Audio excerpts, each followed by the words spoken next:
Greetings, everyone. Today is Good Friday, the day Jesus was crucified and died.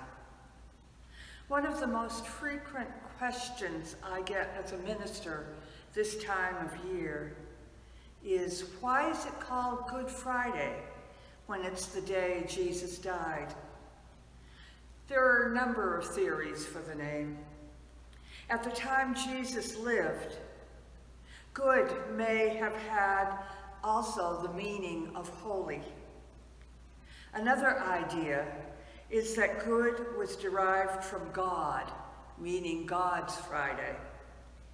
In the Orthodox Church, the day is known as the Holy and Great Friday.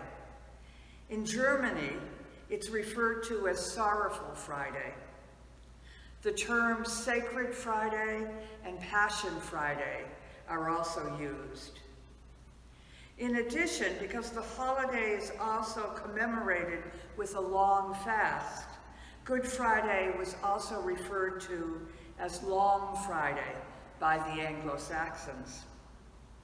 However the term Good Friday is derived, it is one of the most solemn and holy days on our Christian calendar. We have been on a journey this week, and that journey has led us to the cross, a day of grief and sadness, even of despair. Although we know that our journey does not end at the cross, let us take time this day to feel the sorrow and share the pain of loss. When we allow ourselves to do that, I believe that we will be better able to feel the joy on Easter morning. So let us hear these words from Mark's Gospel. Then the soldiers led him into the courtyard of the palace, that is, the governor's headquarters, and they called together the whole cohort. And they clothed him in a purple cloak, and after twisting some thorns into a crown, they put it on him. And they began saluting him, "Hail, King of the Jews!" They struck his head with a reed, spat upon him, and knelt down in homage to him.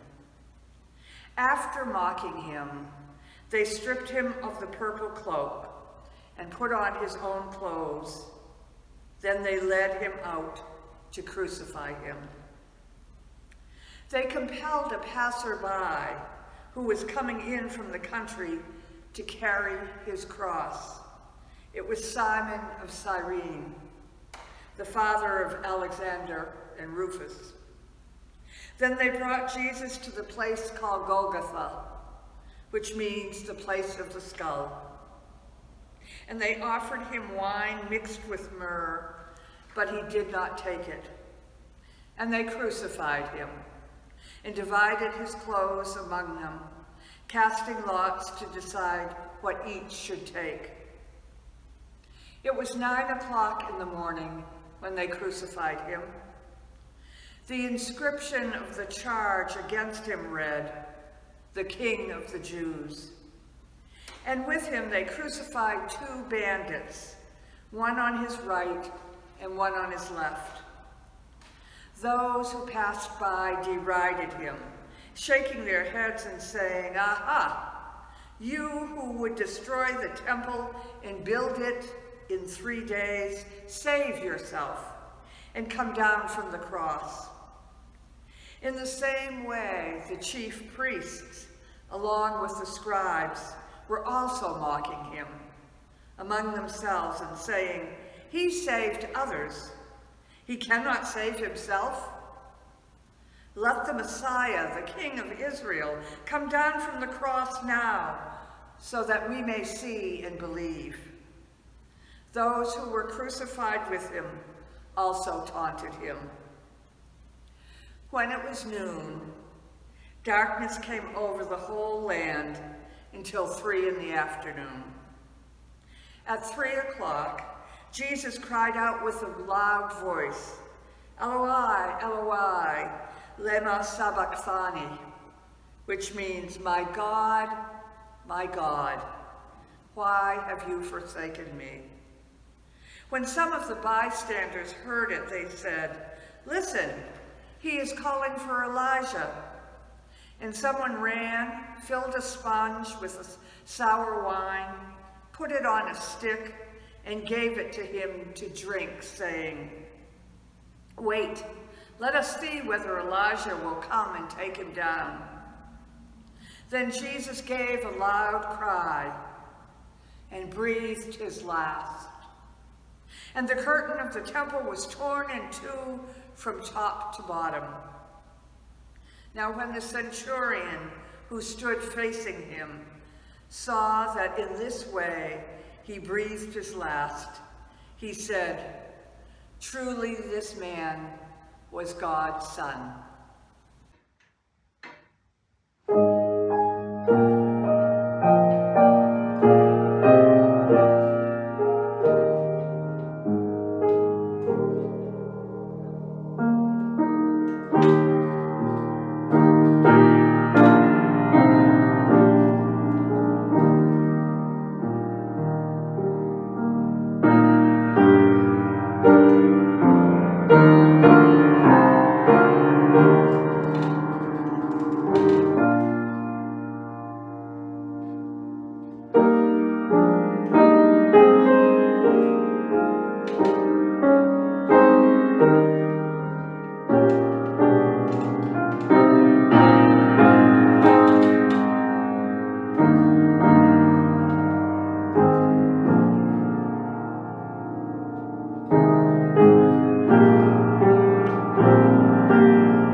Please be with me in prayer. God of unfathomable mercy, if we were there, we'd like to think that we would have defended you. We'd like to think that we would have stopped the guards and silenced the mockery, protected your body and defended your name. However, if we're honest with ourselves, we probably would have been at the edge of the crowd, silent and afraid.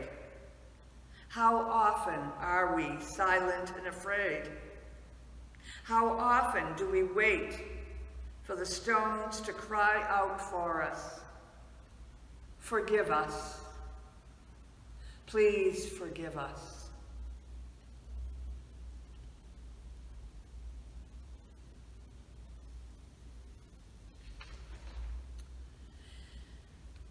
It was on the Friday that they ended it all. Of course, they didn't do it one by one. They weren't brave enough. All the stones at the one time or no stones thrown at all. They did it in crowds where you can feel safe and lose yourself and shout things you would never shout on your own and do things you would never do if you felt the camera was watching you.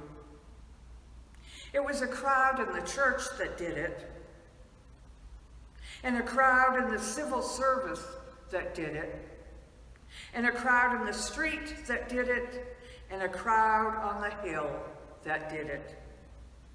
And he said nothing. He took the insults, the bruises, the spit on the face, the thongs on the back, the curses in the ears. He took the sight of his friends turning away, running away, and he said nothing. He let them do their worst until their worst was done.